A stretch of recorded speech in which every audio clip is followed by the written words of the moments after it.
Olá, galerinha! Preparado para acertar todas as questões sobre filosofia aristotélica? Então vem com a gente!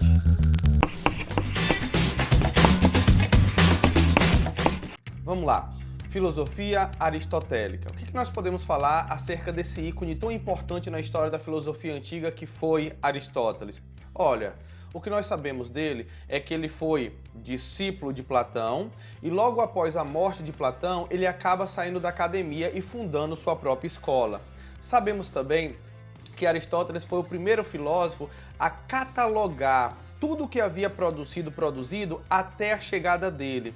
Ele fala sobre cada um dos filósofos que o antecederam. Também sabemos sobre Aristóteles que ele foi responsável por dividir as áreas de conhecimento. Muitas investigações foram feitas por Aristóteles nas áreas de ciências humanas, ou o que nós chamamos hoje de ciências humanas. E Aristóteles catalogou, organizou, investigou acerca de um campo muito vasto do conhecimento humano. Aristóteles ele foi responsável por uma contribuição gigantesca para a nossa história histórica, geográfica. Ele falou sobre a área da botânica, da gramática, da matemática, da física. É difícil pensar sobre o que Aristóteles não falou. Então a gente vai falar sobre um indivíduo extremamente importante para a história da humanidade. Vamos lá? Vem comigo. Aristóteles.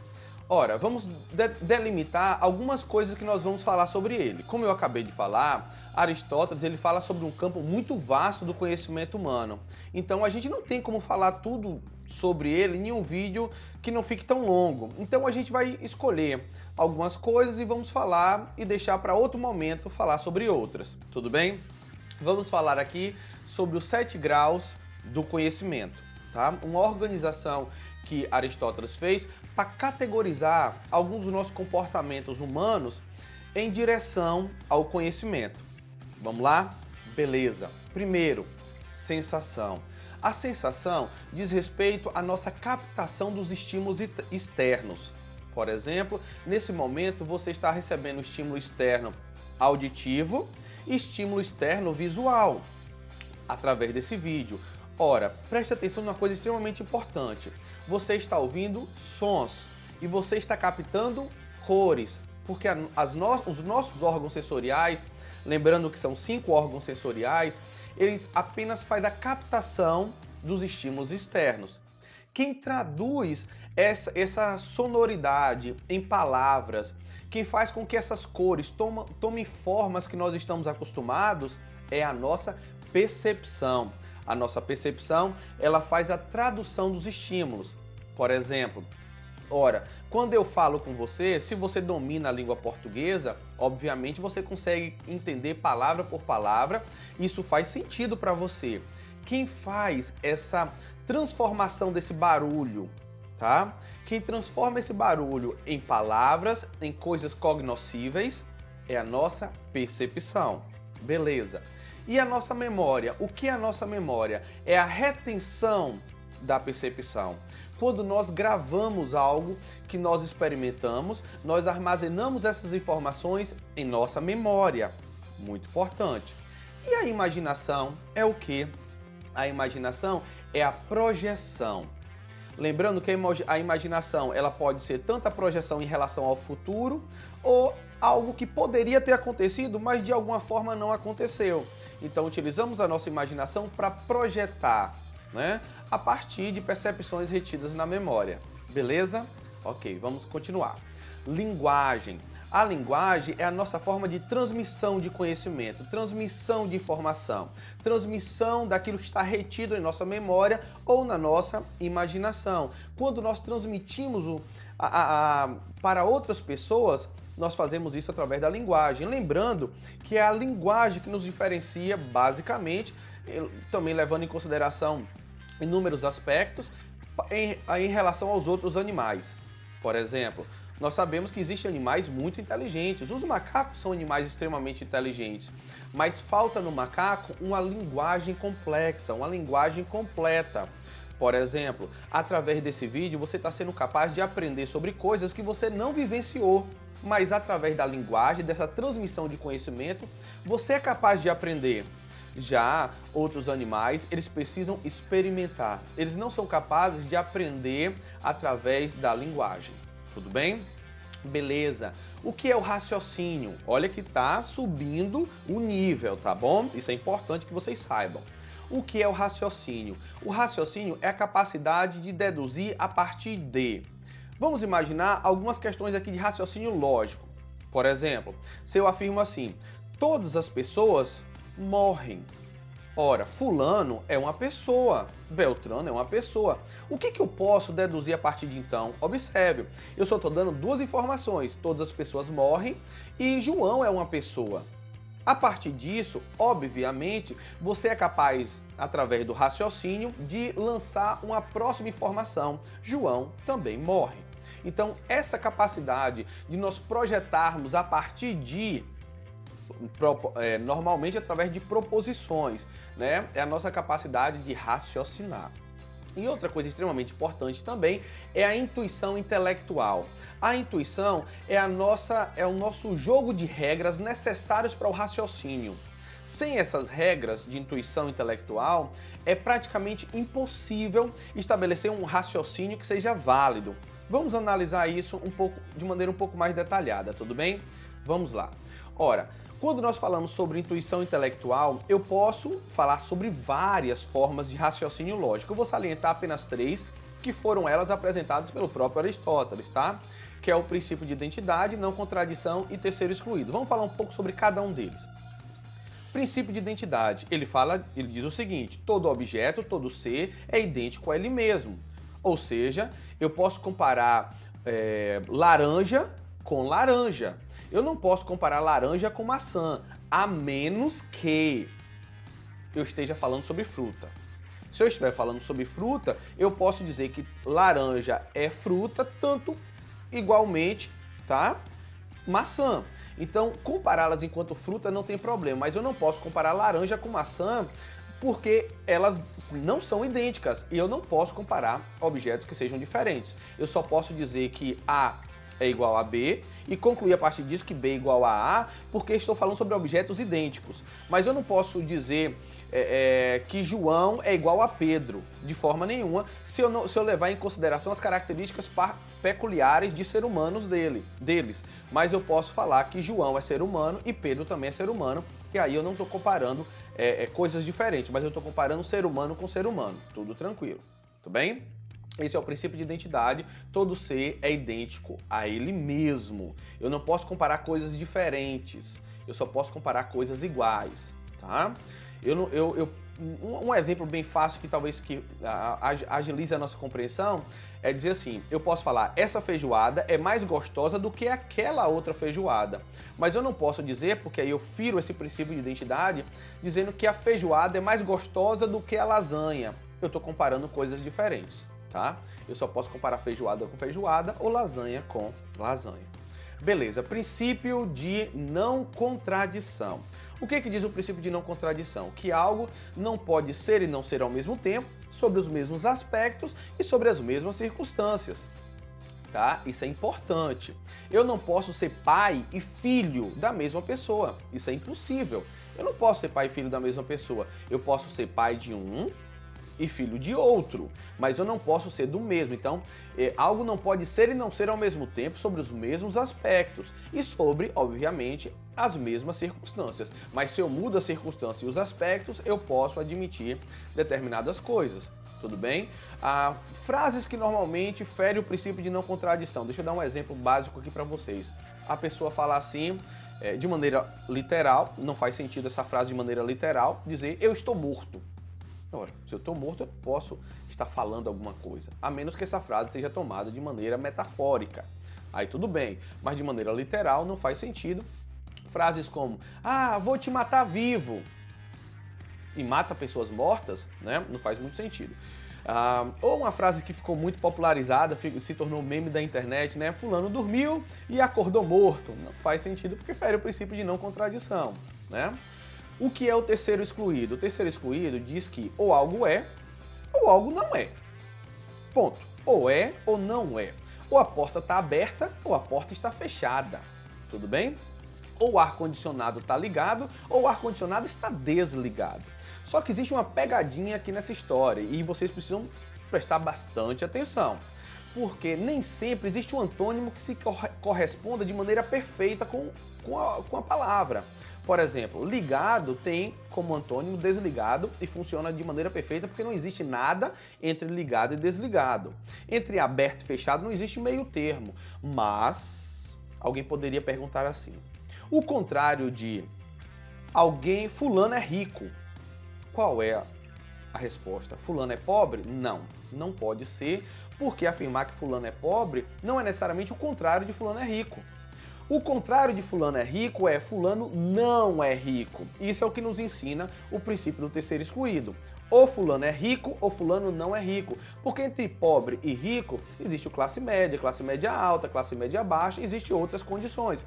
Da mesma forma, se eu afirmo assim, hoje não está chovendo, logo coisa nenhuma, não tem logo. Não dá para falar que porque hoje não está chovendo, está fazendo sol, por exemplo, como as pessoas costumam dizer.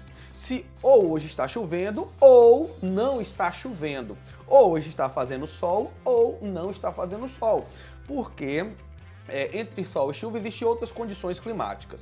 Então, o que eu aconselho?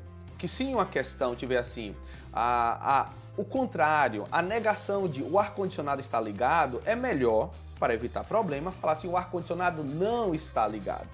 Ô professor, falar que está desligado tem algum problema? Não, mas é evitar algum problema, como por exemplo de rico, que as pessoas acham que é pobre, ou de sol, que as pessoas acham que é chuva. Tudo bem? Então esses são os 3 princípios apresentados por Aristóteles, que é identidade, não contradição e terceiro excluído, e eles representam uma intuição intelectual, ou seja, as regras necessárias para o raciocínio, as regras necessárias para o pensamento. Beleza? Vamos seguindo. Estudo das causas. Olha, é muito importante que vocês saibam uma coisa. As causas para Aristóteles era a base de seu pensamento. Tudo bem? Entender alguma coisa é entender as causas. Segundo Aristóteles. A gente sabe que para Platão já era um pouco diferente. Conhecimento para Platão, por exemplo, era a teoria da reminiscência, que talvez a gente faça um vídeo falando sobre essa teoria da reminiscência. Mas era relembrar, em outras palavras, tá? Conhecimento para Platão é relembrar. Mas para Aristóteles, conhecimento é conhecer as causas. Então, o estudo das causas para Aristóteles representa uma parcela significativa, muito significativa da filosofia aristotélica. Então, o que é a causa? A causa é como nós podemos compreender a nossa realidade. Lembrando que a metafísica, que é uma palavra extremamente importante dentro da filosofia, para Aristóteles, se a gente procurar saber o que é metafísica para Aristóteles, é o estudo das causas primeiras. A causa que justifica todas as outras. Isso é metafísica. Lembrando só uma observação aqui, que a palavra metafísica não surge com Aristóteles, tá? É o organizador das obras de Aristóteles que acaba dando o nome desse algo que está além da física, né? Meta é aquilo que está além, né? Metafísica além da natureza, além das coisas que são perceptíveis pelos nossos órgãos sensoriais. Vamos lá. Causa. Aristóteles ele apresenta 4 tipos de causa. Causa material, causa formal, causa eficiente e causa final, necessariamente nessa ordem. Causa material, formal, eficiente e final. Vamos lá. O que é causa material? É de que a coisa é feita, tá? Por exemplo, se você imaginar um objeto qualquer, como uma cadeira, tá? Uma cadeira, e você perguntar a causa material é de que a cadeira é feita. Pode ser de madeira, de ferro, de vidro, de plástico, sei lá, não importa. Essa é a causa material. E o que é a causa formal da cadeira, tá? A causa formal da cadeira é o que é feito com aquela madeira. O que é feito com aquela madeira é o objeto cadeira. Então, assim, causa material, peguei uma madeira, por exemplo, se o caso for madeira. Causa material, uma madeira. O que eu fiz com a madeira? Eu fiz uma cadeira. A cadeira é a causa formal, tá? Então, deixa eu dar um exemplo aqui. Matéria é como se fosse uma massa de modelar. Imagine que a massa de modelar seja uma matéria. Quando você faz um objeto com a massa de modelar, isso é sua forma. Então, a causa formal é o que você faz com a matéria, tudo bem? Causa eficiente, quem produziu. No caso de uma cadeira, eu posso dizer que é o marceneiro.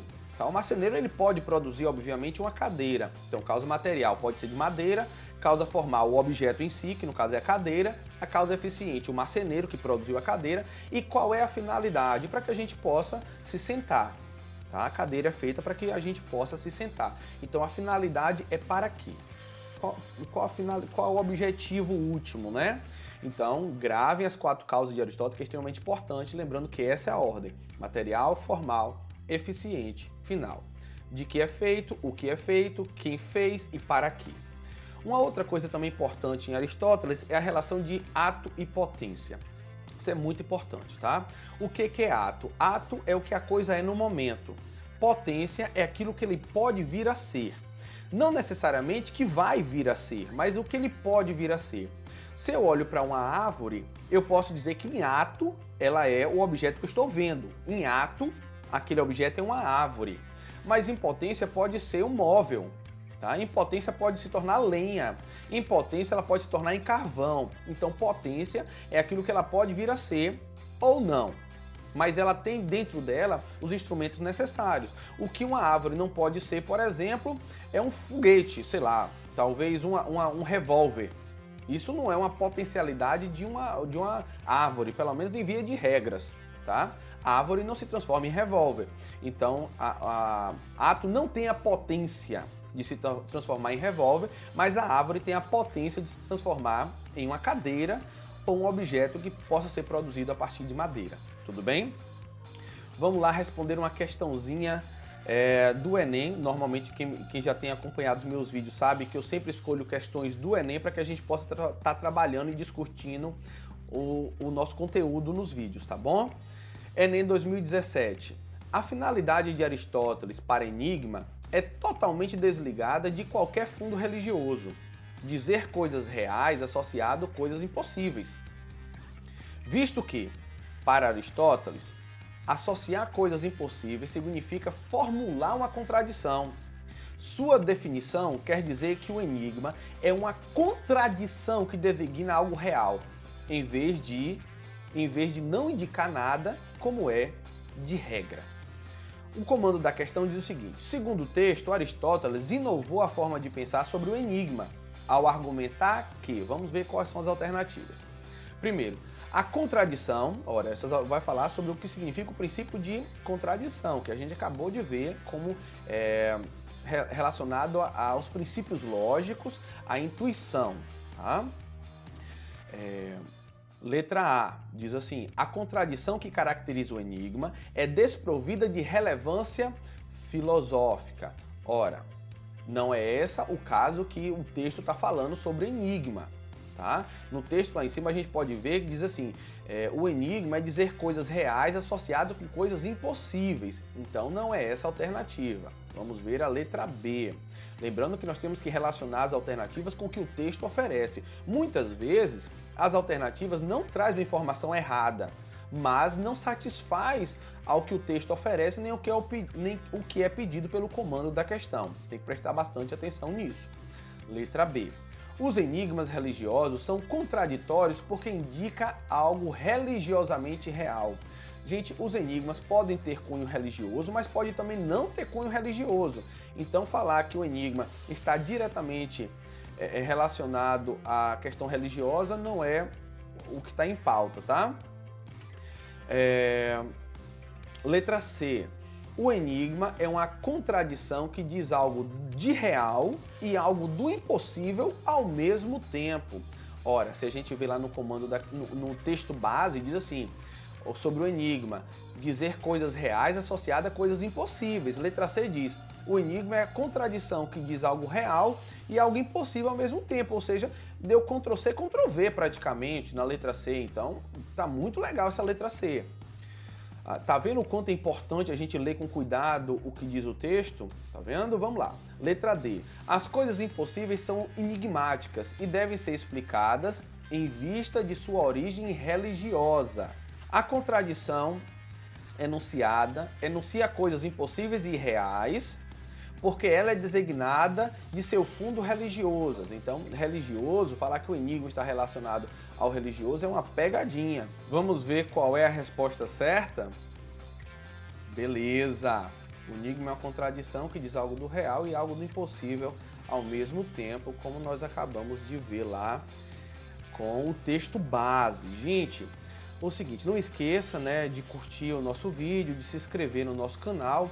E aí eu ofereço para vocês uma questão. Ora, com a morte de Aristóteles, sabemos que nós tivemos Sócrates como grande homem, que faz uma virada antropológica na filosofia.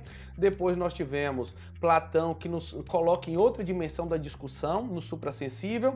Temos depois Aristóteles, que falou praticamente sobre tudo no que diz respeito ao conhecimento humano. Mas a pergunta que eu faço para vocês é o seguinte: com a morte de Aristóteles, como ficou a filosofia da Grécia Antiga? Qual é o rumo que ela toma a partir do momento que a gente perde os 3 maiores ícones da história da filosofia? Quer saber a resposta? Prepare para o próximo vídeo, tá? Tchau, tchau.